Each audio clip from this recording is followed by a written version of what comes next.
سورہ یوسف کا ذکر فرمایا ہے، اور ارشاد فرمایا جا رہا ہے کہ الف لام را یہ حروف مقطعات ہیں۔ فرمایا تلک آیات الکتاب المبین، یہ آیتیں ہیں کھلی ہوئی روشن کتاب کی۔ فرمایا انا انزلناہ قرآنا عربیا لعلکم تعقلون، بے شک ہم نے قرآن کو عربی میں اتارا ہے تاکہ آپ لوگ اسے خوب سمجھ لیں۔ ارشاد فرمایا جا رہا ہے نحن نقص علیک احسن القصص، ہم بیان کرتے ہیں آپ سے ایک بڑا ہی پیارا قصہ۔ احسن القصص، قصوں میں سے ایک بڑا پیارا قصہ، بما اوحینا، تاکہ ہم اس قرآن کے ذریعے جو ہم نے آپ کی طرف نازل کیا ہے، ہم ایک پیارا قصہ آپ سے بیان کرتے ہیں۔ وَإِن كُنتَ مِن قَبْلِهِ لَمِنَ الْغَافِلِينَ، اگرچہ اس سے پہلے آپ اس کی خبر رکھنے والوں میں سے نہ تھے۔ قصہ کیا ہے؟ قصہ یہاں سے شروع ہوتا ہے اِذْ قَالَ يُوسُفُ لِأَبِيهِ، جب کہا حضرت یوسف علیہ السلام نے اپنے باپ سے، کیا کہا یا ابتی، اے میرے باپ، انی رأیت احد عشر کوکبا، بے شک میں نے خواب میں دیکھے ہیں 11 ستارے، والشمس اور سورج، والقمر اور چاند، رأیتہم لی ساجدین، کہ وہ مجھے سجدہ کر رہے تھے۔ یہ خواب دیکھا حضرت ابراہیم علیہ السلام کے بیٹے حضرت اسحاق علیہ السلام، اور حضرت اسحاق علیہ السلام کے صاحبزادے حضرت یعقوب علیہ السلام۔ حضرت یعقوب علیہ السلام نے کئی نکاح فرمائے، اللہ نے آپ کو 12 بیٹے عطا فرمائے۔ 2 بیٹے تھے آپ کے، حضرت یوسف علیہ السلام اور حضرت بنیامین علیہ السلام، جو ایک والدہ سے تھے۔ حضرت یوسف علیہ السلام بڑے حسین و جمیل تھے، بڑے خوبصورت تھے۔ کچھ لوگ ظاہراً خوبصورت ہوتے ہیں تو کچھ کی ساتھ عادتیں بھی بڑی خوبصورت ہوتی ہیں، بڑے نفیس، بڑے فرما بردار، بڑی میٹھی ٹھنڈی بات کرنے والے۔ ہوتا یہ ہے کہ جب کوئی بچہ پیارا بھی ہو اور عادتیں بھی اچھی ہوں تو ماں باپ کی آنکھوں کا تارا بن جاتا ہے، باقی محنت کرنے کی بجائے شکوہ کرنا شروع کر دیتے ہیں۔ تو حضرت یوسف علیہ السلام کے والد حضرت یعقوب علیہ السلام اپنے بیٹے سے بڑا پیار کرتے تھے۔ اور آج اس واقعے میں آپ کو یہ بھی سمجھ آئے گی کہ ساری زندگی لوگوں نے ماں بیٹے کا پیار بیان کیا ہے، یہ وہ واقعہ ہے جس نے باپ بیٹے کا پیار بیان کیا اور انوکھے انداز میں بیان کیا۔ یعنی باپ اور بیٹے کے پیار کا بھی کوئی شخص کسی جگہ تصور کر سکتا، اسے ماپا اور تولا جا سکتا نہیں ہے۔ تو حضرت یعقوب علیہ السلام کے صاحبزادے تھے یوسف علیہ السلام، آپ بڑا پیار کرتے تھے تو باقی بھائی تھوڑا حسد کرنے لگے، انہیں جلنا شروع کر دیا۔ حضرت سیدنا یوسف علیہ السلام ایک دن فرمانے لگے اپنے والد سے کہ ابا جی میں نے خواب دیکھا ہے کہ 11 ستارے، سورج اور چاند مجھے سجدہ کر رہے ہیں۔ قال یا بنی لا تقصص رؤیاک علی اخواتک، کہ بیٹا اپنا خواب اپنے بھائیوں سے نہ بیان کرنا، اپنا خواب اپنے بھائیوں سے نہ بیان کرنا، فَيَكِيدُوا لَكَ كَيْدًا، ہو سکتا ہے وہ تیرے خلاف کوئی سازش رچیں۔ کیوں رچیں؟ اس لیے کہ ان الشیطان للانسان عدو مبین، بے شک شیطان آدمی کا کھلا ہوا دشمن، وہ ہر وقت وسوسہ اندوزی کرتا ہے، تو لہٰذا بھائیوں سے بات بیان آپ نے نہیں بیان کی۔ آہستہ آہستہ نا وہ حسد بڑھتا، حسد بہت بڑی بیماری ہے۔ اگر نبیوں کے بیٹوں میں ہو سکتا ہے تو عام انسانوں میں کیوں نہیں ہو سکتا؟ انبیاء کے بیٹے اگر کر سکتے ہیں تو عام لوگ بھی۔ آپ جب کسی شخص کو دیکھیں نا کسی کے بارے میں کچے جملے بول رہا ہے، کمزور بات کر رہا ہے، تو پہلے اچھی طرح ٹٹول لیں کہ حق بیان کر رہا ہے یا صرف حسد کے بیچ رہ کے گفتگو کر رہا ہے۔ بہت بڑی بیماری ہے۔ انہوں نے ایک چال بنائی 10 نے مل کے کہ اس طرح کریں کہ ان کو کوئی سخت سزا دیں، انہیں قتل کر دیتے ہیں۔ پھر کہنے لگے مارتے نہیں، کنویں میں پھینک دیتے ہیں۔ حضرت یعقوب علیہ السلام کی بارگاہ میں حاضر ہوئے تو حاضر ہو کے عرض کی کہ ہم سیر کرنا چاہتے ہیں تو ہمارا بھائی یوسف بھی تو ہمارا بھائی ہے نا، ہمارے ساتھ بھیجیں، وہاں کھیلے گا، کودے گا، کھائے گا، پیے گا۔ حضرت یعقوب علیہ السلام نے فرمایا نہیں، مجھے ڈر لگتا ہے کہ کہیں میرے یوسف کو کوئی تکلیف نہ پہنچ جائے۔ کچھ ایسے ہوتے ہیں جنہیں جدا کرنے کو دل ہی نہیں کرتا، کہ وہ جائیں نہ۔ کئی دفعہ بعض بچے نالائق ہوتے ہیں، وہ جدا ہوتے ہیں، لیکن ان کو جدا کرنے کو دل، لیکن حضرت یوسف تو لائق بچے تھے نا اپنے والد کے، ان کا بھی نہیں ارادہ تھا۔ بھائی لے گئے اور لے جا کر کے حضرت یوسف علیہ السلام کو پہلے بہت زیادہ مارا، پھر حضرت یوسف علیہ السلام کا کرتا اتار کے ان کے ہاتھ باندھے، پھر بڑے بھائی نے یہودا نے رسی کے ساتھ باندھ کے کنویں میں لٹکا دیا، اور پھر جب درمیان میں پہنچے تو پھر رسی کو کاٹ دیا۔ حضرت یوسف جب گرے پانی میں آواز آئی تو ہنسے۔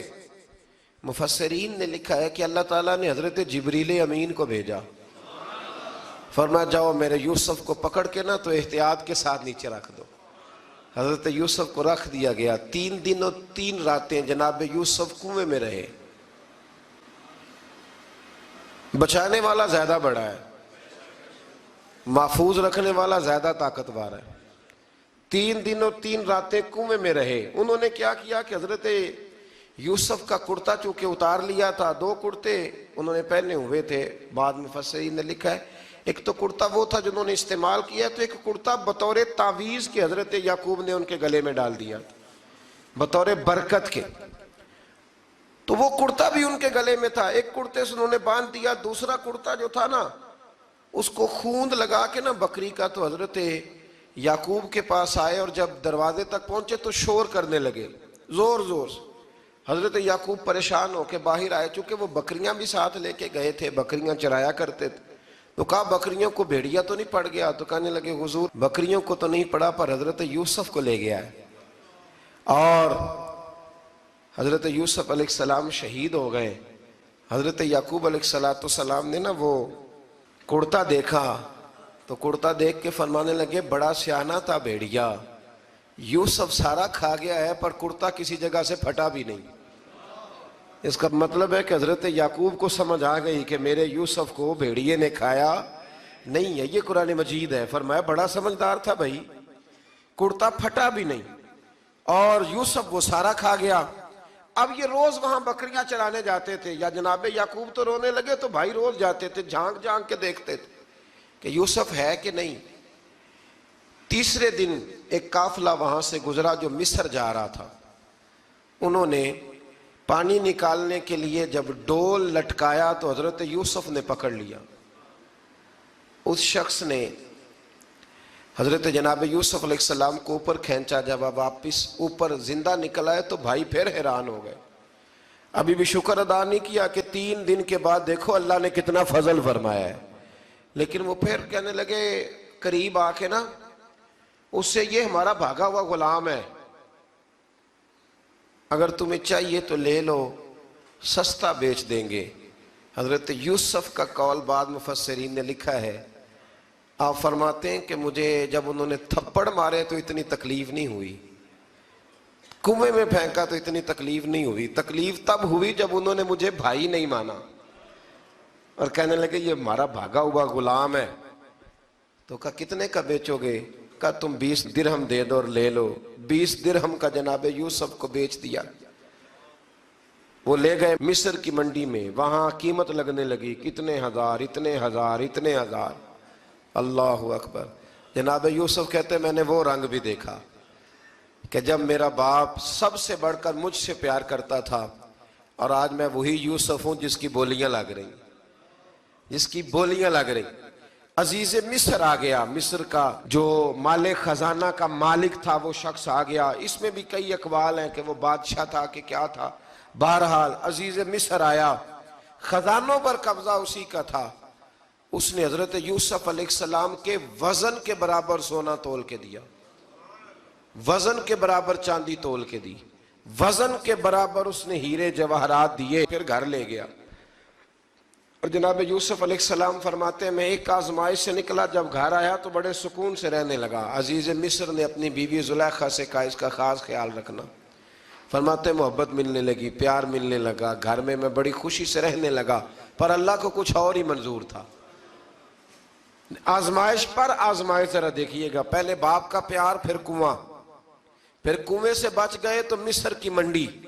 فرماتے ہیں وہاں سے میں بچ کے آیا تو عزیز مصر کے گھر رہنے لگا۔ زلیخا فریفتہ ہو گئی، گناہ کی دعوت دینے لگی، تو حضرت یوسف نے کہا قال معاذ اللہ، میں اللہ کی پناہ چاہتا ہوں۔ سارے دروازے بند کر کے جب وہ پیچھے بھاگی، اصل حسین وہی شخص ہوتا ہے جو اپنے باطن کے حسن کو بچا لیا کرتا ہے۔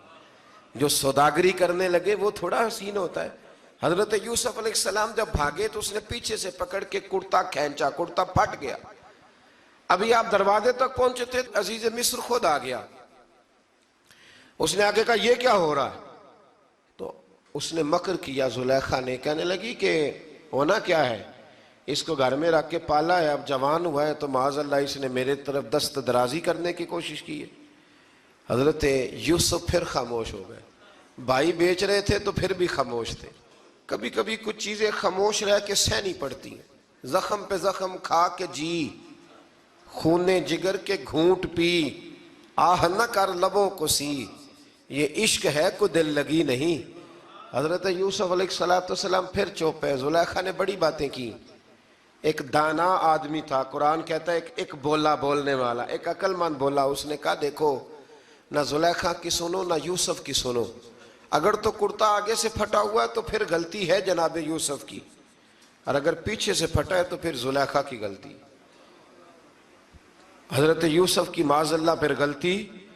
تو عزیز مصر نے کرتا دیکھا تو پیچھے سے پھٹا تھا، لیکن امام قرطبی کہتے ہیں وہ کوئی عقل مند آدمی نہیں، وہ تو 4 مہینے کا بچہ تھا، وہ ایک 4 مہینے کا وہ قریب تھا۔ حضرت یوسف علیہ السلام کی گواہی دینے کے لیے اللہ نے اسے زبان دی تھی۔ زلیخا کے ماموں کا بیٹا تھا، 4 مہینہ کا گہوارے میں لیٹا ہوا، جب بادشاہ سے فیصلہ نہیں ہو رہا تھا اور بادشاہ پریشان تھا عزیز مصر کے کسی کو جا کے بتاؤں گا تو کوئی کیا سوچے گا، اس کے گھر میں کیا کچھ ہوتا ہے۔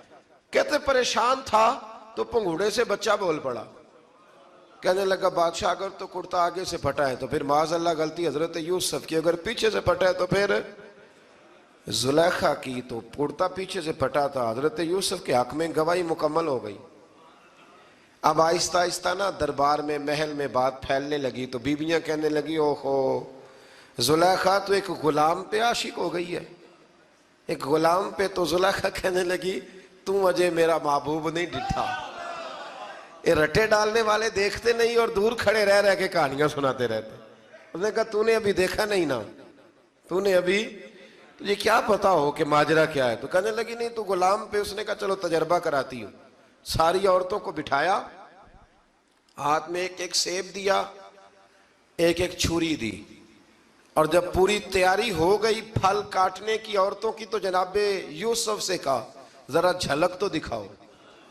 تو حضرت یوسف نے جب جھلک دکھائی تو قرآن کہتا ہے سیب کاٹنے کی بجائے ہاتھ کاٹ لیے، اور کہنے لگی اوہو یہ کوئی بشر نہیں، یہ تو کوئی فرشتہ ہے، یہ کوئی فرشتہ ہے، یہ تو کوئی اللہ تبارک و تعالیٰ کی طرف سے آنے والا کوئی کرامت والا، عزت والا، شان والا فرشتہ ہے۔ حضرت زلیخا کہنے لگی سمجھ آئی ہے پھر، تو مجھ پر شکوہ کرتی تھی۔ تو اب وہ بات بھی آہستہ آہستہ پھیلنے لگی کہ حضرت یوسف علیہ السلام کی غلطی نہیں، غلطی زلیخا کی۔ اب بادشاہ نے زلیخا سے کہا کہ اگر تو میں تیری بات کروں تو تیرے ساتھ میری بدنامی کا بھی ڈر ہے، کیا کریں؟ طے یہ پایا کہ حضرت یوسف کو جیل میں ڈال دیا جائے۔ پہلے بھائیوں کے تھپڑ، پھر کنواں، پھر مصر کی منڈی، پھر زلیخا کا الزام، اور پھر باری آ گئی جیل جانے کی۔ حضرت یوسف علیہ السلام کو جیل میں، کچھ نے لکھا ہے 12 سال جیل میں رہے، جیل میں ڈال دیا۔ حضرت یوسف علیہ السلام جیل میں کیا کرتے؟ واعظ فرماتے، تبلیغ فرماتے، لوگوں کو اللہ کی توحید کی دعوت دیتے۔ وہاں جیل میں نا ایک شخص نے خواب دیکھا، اس نے دیکھا کہ میرے سر پہ نا پرندے کھا رہے۔ تو حضرت یوسف کہنے لگے اس کی تعبیر یہ ہے کہ تجھے قتل کیا جائے گا، اور تیری لاش کچھ دیر پڑی رہے گی تو پرندے تیرے سر پہ آ کے بیٹھیں گے، یہ تعبیر ہے۔ ایسا ہی ہوا، واقعی وہ شخص قتل ہو گیا۔ ایک شخص نے دیکھا کہ وہ شراب کشید کر رہا ہے، اس نے بھی تعبیر پوچھی تو آپ نے فرمایا تو اپنے بادشاہ کو پلائے گا۔ محسوس ہوتا ہے کہ اتنی دیر تک شراب ناجائز نہیں تھی، تو اس کو شراب پلائے گا، یہ اس کی تعبیر ہے۔ وقت گزرتا گیا. وقت جو ہوتا ہے نا، وقت یہ خود بخود لوگوں کی بے گناہی ثابت کر دیتا ہے. ایک وقت میں نا پراپوگنڈا ہوتا ہے تو ہر آدمی پراپوگنڈے کا شکار ہوتا ہے. پھر جب وقت گزرتا جاتا ہے تو خود بخود وقت کا گزرنا کچھ چیزوں کا خود بخود حل بن جاتا ہے. حضرت یوسف علی نبینا علیہ السلام کو جب 12 سال بیت گئے تو بادشاہ نے، عزیز مصر نے خواب دیکھا. اس نے خواب دیکھا کہ 7 موٹی تازی گائیں دبلی پتلی گائیں کو کھا گئیں، اور 7 خشک بالیاں ہیں اور 7 سرسبز و شاداب بالیاں ہیں. اپنے وزیر سے کہنے لگا کوئی تعبیر والا بندہ ملے. اس نے کہا کہ ایک بندہ ہے جس کی تعبیریں بڑی سچی ہیں. کہا وہ کون؟ کہنے لگے جناب یوسف. تو قید خانے میں پیغام بھیجا حضرت یوسف کو کہ خواب کی تعبیر بتائیں. تو جناب یوسف نے یہ نہیں کہا پہلے مجھے باہر نکالو، یہ نہیں فرمایا. فرمایا تعبیر یہ ہے، یہ جو 7 خشک بالیاں دیکھی ہیں نا، اس کا مطلب ہے کہ 7 سال تنگ دستی رہے گی، اور 7 سرسبز بالیاں دیکھی ہیں تو پھر 7 سال اللہ خوشحالی دے دے گا. اور فرمایا یہ جو تم نے گائیں دیکھی ہیں موٹی تازی وہ کھا گئی. فرمایا اس کی تعبیر یہ ہے کہ کوشش کرنا کہ جو تمہارے پاس دن یہ چل رہے ہیں جن میں سرسبز و شاداب ہے کھیتیاں، تو 7 سالوں کے لیے اناج جمع کر لینا، بالیوں کے اندر ہی رہنے دینا، باہر نہ نکالنا. اور پھر اگلے جو خشک سال ہوں گے نا، وہ یہ جو جمع پونجی کی ہوگی نا، اس کی برکت سے وہ 7 سال آسانی سے. اس پر ہمارے مفسرین نے لکھا ہے، اس آیت پر صوفیاء اور بزرگ تو کہتے ہیں نا سارا اللہ کے راستے میں دے دو، یہ بھی بات اچھی ہے، لیکن اگر کوئی اپنے بچوں کے لیے آنے والے وقت کے لیے کچھ چیزیں سنبھال کے رکھے تو یہ بھی سورہ یوسف سے ثابت ہے. یہ بھی سورہ یوسف سے، تو یہ بھی کوئی ایسا فعل نہیں ہے جس پر کوئی شخص تنقید کر سکے. آمدام برسر مطلب حضرت یوسف نے جب تعبیر بتائی تو بادشاہ کہنے لگا کہ انہیں باہر نکالو. آپ فرمانے لگے میں نہیں نکلتا بھائی، نہیں نکلتا میں جیل سے، یہی ٹھیک ہوں میں. آپ کیوں نہیں نکلتے؟ کہنے لگے پہلے اعلان کر کے لوگوں کو بتا کہ میں بے قصور ہوں. وہ جو تُو نے پراپوگنڈا کیا نا اپنے منہ سے اعلان کر. اس نے جناب زلیخا کو بلایا، ان عورتوں کو بلایا. وہ عورتیں ساری سامنے آئیں، انہوں نے گواہی دی کہ یوسف تو بے گناہ ہے. پر سال کتنے لگ گئے؟ اللہ اکبر، 12 سال لگ گئے. یقین کریں کچھ لوگوں کو یہ ثابت کرنے میں نا کہ میں ٹھیک ہوں زندگی بیت جاتی ہے، اور میں تمہارا خیر کا ہوں زندگی بیت جاتی ہے. لوگوں کو ہوش تب آتی ہے جب مزار پر چادر ڈالنے کا ٹائم آ جاتا ہے، ہوش تب آتی ہے، لیکن پھر ہوش کا کوئی فائدہ. 12 سال کے بعد بادشاہ نے ان کو بلایا اور کہنے لگا کہ یہ جو خواب میں نے آپ کو سنایا اب کرنا کیا ہے؟ تو حضرت یوسف کہنے لگے تم سے کچھ بھی نہیں ہوگا، اگر کچھ کرنا ہے تو پھر یہ خزانے کی ذمہ داری میری لگاؤ. اگر کوئی قابل آدمی ہو تو وہ آگے بڑھ کے بات کر سکتا ہے. یہاں ہر بندہ ہی آگے بڑھ کے کہتا ہے مجھے دے دو ڈیوٹی، لیکن قابل ہو تو وہ آگے بڑھ کے بات کرے اور سمجھے کہ میرے علاوہ کسی کے لیے مشکل ہے تو پھر وہ آگے بڑھے. حضرت یوسف نے جب کہا تو انہوں نے آپ کو وزیر خزانہ بنا دیا. پھر ایک وقت آیا کہ وہ عزیز مصر ہی بن گئے. قحط پڑ گیا. جب مصر میں قحط پڑا تو دائیں بائیں بھی قحط پڑا. کنعان کے آپ رہنے والے تھے، وہاں بھی قحط پڑا. حضرت یعقوب بیٹے کی یاد میں رو رو کے تو آنکھوں کی بینائی چلی گئی. اور یارو باپ بھی بڑا ہی پیار کرتا ہے، بڑا ہی پیار کرتا ہے، بڑا ہی. پتہ ہے باقی تمہیں تحفے دیتے ہیں، باقی تم سے محبت کرتے ہیں، تو باپ تو بیٹے کو اپنی جوانی دے دیتا ہے، اپنی جوانی اپنے بیٹے کے نام کر دیتا ہے. باپ بھی بڑا ہی پیار کرتا ہے. سنگیو کوئی نہیں تول سکتا. بچے ایسے گھوم رہے ہوتے ہیں نا ابا جی کے سامنے تو ان کا اٹھنا بیٹھنا چلنا ہی بڑا پیارا لگتا ہے، کا آنا جانا ہی بڑا پیارا لگتا ہے. باپ کا تو قد روز اونچا ہوتا ہے کہ اللہ نے مجھے لال عطا فرمائے. حضرت یعقوب کی آنکھوں کی بینائی چلی گئی رو رو کے. بھائی حضرت یوسف کے جب قحط پڑا تو انہیں پتا چلا کہ ایک واحد شہر مصر ہے جہاں گندم سٹاک ہے، کیونکہ حضرت یوسف کو پتا تھا، خواب بادشاہ دیکھ چکا تھا. تو آپ نے مال 7 سالوں کے لیے جمع کر لیا. اب بھائی آئے، اللہ اکبر، دشمن سامنے نظر آئے، مخالف حاسد، تو پھر انسان ٹھہرا رہے اور انسان کمزور نہ ہو، طاقتور ہو. اتنا طاقتور ہو کہ حکمران ہی بن گیا ہو. ذرا نبیوں کے حوصلے بھی دیکھنا. پیغمبروں کے حوصلے بھی دیکھنا. بھائی آئے کہا گندم چاہیے تو جناب یوسف نے اوہو پائیاں جیا ساکھ نہیں کوئی جی وچ خار نہ ہوئے. ہاں اور میاں صاحب فرمایا کرتے تھے پائی پائیاں دیاں باواں ہوندے تے پائی پائیاں دے ویری. بھائی جیسے ہی داخل ہوئے تو جناب یوسف کی آنکھیں باہر آئیں, رو پڑے. او میرے بھائی آ گیا, رو پڑے. وزیر مشیر دائیں بائیں دیکھتے ہیں کہ حضرت یوسف وہ کیا ہوا, رو پڑے اور بھر بھر کے گندم دی. اس کو اشارے کرتے چل تھوڑی اور ڈال دے, چل تھوڑی اور ڈال دے. جب بھائیوں کو دے چکے تو پھر فرمانے لگے کہ شاید اس سے گزارا نہ ہو, ضرورت پڑی تو دوبارہ بھی آ جانا. اپنی قوم کو ترس دے رہے ہیں تھوڑا تھوڑا کھاؤ, ان بھائیوں کو کہتے ہیں ضرورت پڑی نا آ جانا دوبارہ. اور کہنے لگے تمہارا ایک اور بھائی بھی ہے. کہا ہاں ہے, بنیامین نام ہے. فرمایا ہو سکے تو اسے بھی لے آنا. بھائی پیسے لے کے آئے تھے گندم لینے کے لیے, اور جب واپس جانے لگے تو حضرت یوسف نے ان کی رقم دوبارہ رکھ دی, وہ دوبارہ ان کی بوریوں میں رکھ دی. گھر جا کے انہوں نے کھولی تو گندم بھی تھی اور پیسے بھی تھے. اب بھائیوں سے پیسے تھوڑی وصول کرنے, جا کے اپنے والد سے کہنے لگے ابا بادشاہ بڑے دیکھے ہیں پر اس میں کوئی خوشبو دیکھی. تو اس نے کہا ہے کہ اپنے دوسرے بھائی کو بھی لے کے آنا, تو بنیامین کو لے جائیں. حضرت یعقوب فرمانے لگے پہلے بھی تم پہ بھروسہ کر چکا ہوں, بار بار نہیں کروں گا. یوسف گوا چکا ہوں. پوتے بول پڑے, کہنے لگے دادا جی آپ تو ہر وقت یوسف یوسف ہی کرتے رہتے. انہوں نے ضد کی, اصرار کیا, تو جناب بنیامین کو ساتھ وعدہ لے کے, عہد لے کے, قسم لے کے بھیج دیا حضرت یعقوب نے. جناب بنیامین بھی پہنچے مصر میں. یہ دونوں ایک ماں سے تھے, سگے دونوں تھے. حضرت یوسف نے جناب بنیامین کو دیکھا تو اپنے ساتھ بٹھا لیا, اور ذرا باتیں باتیں کر کے نا ادھر بیٹھ جاؤ ادھر بیٹھ جاؤ, اچھا نہیں ہے جگہ آپ ادھر آ جاؤ میرے ساتھ بیٹھ جاؤ.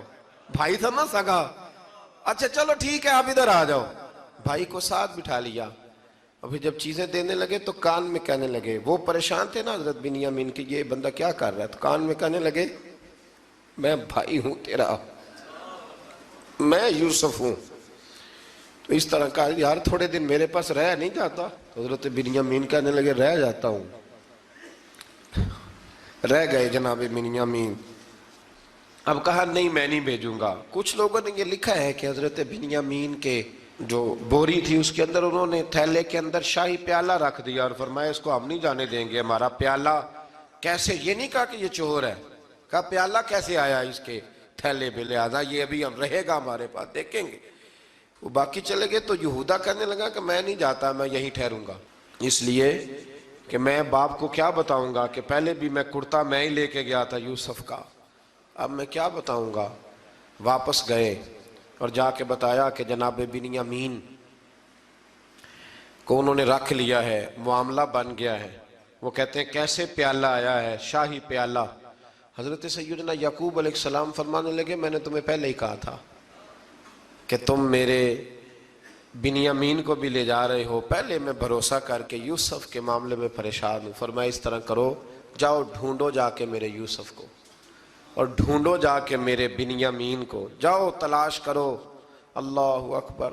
بھائی دوبارہ آئے, گندم بھی ختم ہو گئی تھی. آتے ہی کہا کہ اے عزیز مصر بڑی بری حالت ہے, ہم بڑے پریشان ہیں, ہمارے باپ کی رو رو کے آنکھیں چلی گئی ہیں, مہربانی کرو کچھ گندم بھی دے دو, اور اس طرح کرو کہ ہمارا بھائی بھی ہمیں واپس کر دو تاکہ ہم اسے لے جائیں اور ہمارے والد گرامی کی آنکھیں ٹھنڈی ہوں.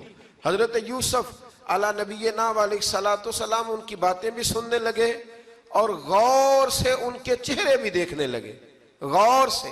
تو جب انہوں نے حضرت یوسف علیہ السلام کی طرف غور سے دیکھا تو حضرت یوسف کہنے لگے مجھے پہچانتے ہو, پہچانتے ہو؟ کہا نہیں. فرمانے لگے میں یوسف ہوں. قال انا یوسف, کہنے لگے میں یوسف ہوں. اور حضرت بنیامین کی طرف اشارہ کر کے کہنے لگے وَهَذَا أَخِي, اور یہ میرا بھائی ہے. میں یوسف ہوں اور یہ میرا بھائی ہے. اور فرمانے لگے اللہ نے ہم پر احسان کیا ہے, اور جو تقوی اختیار کرتا ہے اور صبر کرتا ہے اللہ تعالیٰ اس نیک کے اجر کو کبھی ضائع یہ نہیں فرمایا میں نے بڑے تقوی کیے پرہیزگاری کی تو بچ گیا، فرمایا جو بھی تقوی اختیار کرے گا، جو بھی صبر کرے گا، اللہ اس نیک کے اجر کو کبھی ضائع نہیں کرے گا۔ پھر فرمانے لگے جاؤ آج تم پر کوئی گناہ نہیں، جاؤ ایک دم ہی اسی وقت ہی فرمایا جاؤ میں نے تمہیں معاف کیا، جاؤ میں نے تمہیں معاف کیا۔ اور فرمانے لگے میری دعا ہے کہ میرا رب بھی تمہیں معاف کر دے۔ پھر فرمایا یہ میری قمیض لے جاؤ، میرا کرتا، اور میرے باپ کی آنکھوں پہ ڈال دینا، امید ہے ان کی آنکھوں کی روشنی واپس آ جائے گی، جاؤ لے جاؤ۔ تو وہ کرتا لے کے گئے، اذهبوا بقمیصی ھذا، یہ میرا کرتا لے جاؤ۔ دیکھو اللہ والوں کے وجود سے جو چیز لگ جائے تبرک بن جاتی ہے۔ تو وہ کرتا لے کے گئے، بھائی ابھی دور ہی تھے، تو قرآن مجید کہتا ہے ابھی وہ دور تھے تو سیدنا یعقوب علیہ السلام فرمانے لگے بھئی مجھے یوسف کی خوشبو آ رہی ہے، مجھے نا یوسف کی، اللہ اکبر، کون اندازہ کرے باپ اور بیٹے کی محبت کا، مجھے نا خوشبو آ رہی ہے، یوسف کی خوشبو، مجھے خوشبو آ رہی ہے۔ تو حضرت سیدنا یعقوب علیہ السلام کی آنکھوں پہ ڈالا تو روشنی واپس آ گئی۔ کعبہ جی ذرا چل کے دیکھو تو صحیح رب نے آپ کے بیٹے کو کتنی شانیں عطا فرمائی۔ چلو نا، یہ 72 لوگ تھے جو یہاں سے چلے کنان سے، اور ہزاروں کا لشکر لے کر حضرت یوسف آئے، ہزاروں کا لشکر لے کے والد کے استقبال کے لیے۔ اور جب باپ بیٹے کی ملاقات ہوئی تو امام غزالی فرماتے ہیں 4 لوگ دنیا میں بڑا ہی روئے ہیں، ایک حضور بڑا روئے ہیں امت کے غم میں، اور ایک سیدہ فاطمہ بڑا ہی روئی ہیں حضور کے وصال کے بعد، اور تیسرا فرماتے ہیں یعقوب بڑا ہی روئے ہیں حضرت یوسف کے لیے، بڑا ہی، اور چوتھے امام زین العابدین بڑا ہی روئے ہیں واقعہ کربلا کے بعد۔ یہ 4 لوگ بڑا ہی روئے۔ پھر جب ملاقات ہوئی دونوں کی تو اس درد سے ملاقات ہوئی کہ ہر آنکھ اشک بار ہو گئی، باپ بیٹا اتنی وارفتگی سے مل رہے تھے، اتنی وارفتگی سے کہ دائیں بائیں انہیں خبر ہی نہ رہی کہ باقی لوگ بھی ہیں۔ حضرت علامہ اسماعیل حقی نے لکھا ہے کہ جناب جبریل امین حضرت یعقوب کے کان میں کہنے لگے بس کریں، اوپر تو ذرا نظر اٹھائیں، فرشتے بھی دیدار کے لیے آئے ہوئے ہیں۔ دیکھیں اللہ کے فرشتے بھی آئے ہیں اس منظر محبت کو دیکھنے کے لیے۔ حضرت سیدنا یعقوب علیہ السلام، حضرت یوسف کی والدہ، اور پھر آپ کے 11 بھائی سارے آپ کے لیے سجدے میں گر گئے۔ تو حضرت یوسف کہنے لگے ابا جی یہ وہ میرا خواب ہے جو میں نے بچپن میں دیکھا تھا، یہ وہ میرا خواب ہے۔ حضرت سیدنا یعقوب علیہ السلام پھر کم و بیش لگ بھگ 23 سال، کچھ نے لکھا ہے 40 سال مصر میں رہے، اور جب وصال ہونے لگا تو حضرت یوسف سے فرمانے لگے بیٹا مجھے یہاں دفن نہ کرنا، مجھے وہیں لے جانا جہاں میرے والد دفن ہے۔ وہاں جا کے وہ دفن ہوئے۔ حضرت یوسف علیہ السلام نے پھر سالوں حکومت کی مصر پر، پھر وہیں ان کی تدفین ہوئی، اور جب تدفین ہوئی تو اختلاف ہو گیا، ہر قبیلہ کہتا تھا ہم نے اپنی طرف یوسف کو دفن کرنا ہے، اس لیے کہ جس طرف ان کو دفن کریں گے خوشحالیاں ہوں گی۔ پھر فیصلہ ہوا کہ سنگ مرمر کے تابوت میں رکھ کے حضرت یوسف کو دفن کیا جائے، اور دفن کرنے کے بعد ایسی جگہ پہ دفن کیا جائے جہاں سے پانی چھو کے گزرتا ہے۔ تو ان کو وہاں دفن کیا گیا، پانی چھو کے گزرتا تھا، لوگ کھیتیوں کو لگاتے تھے، اور مصر سرسبز و شاداب رہتا تھا۔ اور پھر حدیث پاک میں موجود ہے، مولا علی شیر خدا رضی اللہ تعالی عنہ فرماتے ہیں کہ نبی کریم علیہ السلام کی بارگاہ میں ایک اعرابی آیا، حضور نے فرمایا کچھ مانگ لو اس دیہاتی سے۔ حضور نے فرمایا ہے آج وہ مائل باتا، اور بھی کچھ مانگ لے۔ تو وہ کہنے لگا حضور آپ مجھے سواری کے لیے اونٹ دے دیں۔ حضرت علی کہتے ہیں میں نے کہا ہے افسوس، مانگا بھی تو کیا مانگا۔ حضور نے فرمایا چل کچھ اور مانگ لے۔ کہنے لگا چلے آنے جانے کے لیے کرایہ بھی دے دے، زادرہ بھی دے دے، کھانے کیا مانگا۔ تو حضور علیہ السلام نے اسے دے دیا۔ تو محبوب فرمانے لگے تجھ سے تو موسیٰ علیہ السلام کے دور کی وہ بوڑھی اچھی تھی۔ کہا وہ بوڑھی کون سی بوڑھی؟ تو حضور علیہ السلام فرمانے لگے رب کریم نے حضرت موسیٰ کو حکم دیا کہ جب آپ مصر سے نکلیں تو حضرت یوسف کی قبر کو کھود کر ان کا تابوت بھی ساتھ لے جائیں۔ تو حضرت سیدنا موسیٰ علیہ السلام نے عرض کی مالک وہ کیسے پتہ چلے گا؟ فرمایا وہ تو آپ نے خود ہی پتہ کرنا ہے، کہ وہ تابوت کہاں ہے، وہ دریا کے اندر تھا، کیسے پتہ کرنا ہے؟ پتہ کرتے کرتے پتہ چلا کہ ایک بوڑھی اماں ہے، اسے پتہ ہے تابوت کہاں ہے، وہ کدھر ہے تابوت، تو بوڑھی اماں کو پتہ ہے۔ حضرت موسیٰ بوڑھی کے پاس گئے، کہنے لگے اماں وہ تجھے پتہ ہے یوسف کی قبر کہاں؟ کہنے لگی پتہ ہے۔ تو کہا اماں پھر بتا دو، کہنے لگے مفت میں بتا دوں، نبی کے مزار کا ایڈریس اور فری میں بتا دوں، یہ کیسے ہو سکتا ہے؟ تو حضرت سیدنا موسیٰ فرمانے لگے چل قیمت لے، طبرانی کی حدیث ہے، حضور بیان فرماتے۔ حضرت موسیٰ کہنے لگے بتا کیا لے گی؟ کہنے لگی مجھے نا جنت میں وہ والا مکان دلائیں جس کے پڑوسی موسیٰ علیہ السلام ہو، میری اور آپ کی دیوار کٹھی ہو، کیا عقیدہ کند، اللہ اکبر۔ تو حضرت موسیٰ کہنے لگے چل اماں مہربانی کر جنت مانگ لے، اب تو پڑوس ہی مانگنے لگ گئی ہے، تو اب نبیوں کا درجہ تو بڑا ہوگا، تو دینے والا اللہ ہے، میں دعا کرتا ہوں۔ تو کہنے لگی جی ٹھیک ہے، اگر آپ نہیں دیتے تو میں ایڈریس نہیں بتاتی۔ تو حضور فرمانے لگے اس سے تو وہ اچھی تھی۔ حضرت موسیٰ نے عرض کی کہ یا اللہ یہ نہیں بتا رہی تو اب کیا کروں؟ فرمایا موسیٰ وعدہ تو کر لے، مکان میں دے دوں گا، وعدہ کر لے۔ تو حضرت سیدنا یوسف کا مرتبہ دیکھیے کہ ان کے مزار کا پتہ بتانے کے لیے، مزار کا پتہ، مزار کا پتہ بتانے کے لیے اس خاتون نے حضرت موسیٰ سے جو قیمت لی وہ یہ تھی کہ میں جنت میں آپ کی پڑوسی بنوں گی، پھر ایڈریس بتاؤں گی۔ تو حضرت موسیٰ نے وعدہ کیا، تو پھر اس نے پتہ بتایا کہ فلاں جگہ مزار ہے۔ یہ تقریباً سینکڑوں سال بعد حضرت موسیٰ وہ وہاں سے نکال کے تابوت کو اپنے ساتھ لے کر کے گئے۔ یہ وہ واقعہ جسے قرآن نے احسن القصص قرار دیا۔ اللہ کریم نے ہمیں اس واقعے میں یہ بتایا ہے کہ معاملات زندگی سے گھبرایا نہ کرو، جب بھی کوئی آزمائش آتی ہے نا تو پھر اللہ دو آسانیاں عطا کرتا ہے، اور یہ بھی یاد رکھیں جو آسانیوں والے ہوتے ہیں نا آزمائشیں بھی انہیں آتی ہیں، جو لاڈلے زیادہ ہوتے ہیں کئی دفعہ تکلیفیں بھی زیادہ۔ اللہ تعالیٰ لاڈلوں کو تکلیفوں سے محفوظ رکھے، لیکن تکلیفیں بھی زیادہ انہیں آتی ہیں۔ حضرت یوسف لاڈلے تھے تو سیدھے کنویں میں گئے تھے، لیکن اللہ بڑا کریم ہے، بھائیوں نے 20 درہم قیمت لگائی تو رب کریم نے فرمایا دیکھنا پھر میں اپنے یوسف کی کیا قیمت بیان کرتا ہوں۔ پھر کروڑوں اور اربوں قیمت لگی، پھر کہاں کی آزمائش تھی، کہاں کی بات تھی، وہ ہر جگہ صابر رہے، کسی جگہ ان کا کوئی شکوہ نظر، ایک تقوی، دوسرا صبر، خاموشی۔ ہم لوگ نہ بول کے لڑ کے فتح حاصل کرنا چاہتے ہیں، یاد رکھنا۔ آخری بات عرض کرنے لگا ہوں، صبر کرنا اور کام کرنا، صبر کرنا اور اپنے حصے کا رزلٹ اپنی مرضی کا نہ مانگنا، رزلٹ رب کریم کی مرضی کا، نتیجہ صبر کریں اور اپنے حصے کی ڈیوٹی کریں، پھر دیکھیں اللہ کتنا عطا فرماتا ہے۔ ڈیوٹی میں بھی کمزوری نہ کریں اور بے صبری کا مظاہرہ بھی کبھی نہ کریں۔ اللہ تعالی ہمیں حضرت یوسف کا صدقہ نصیب فرمائے۔ آخر دعویٰ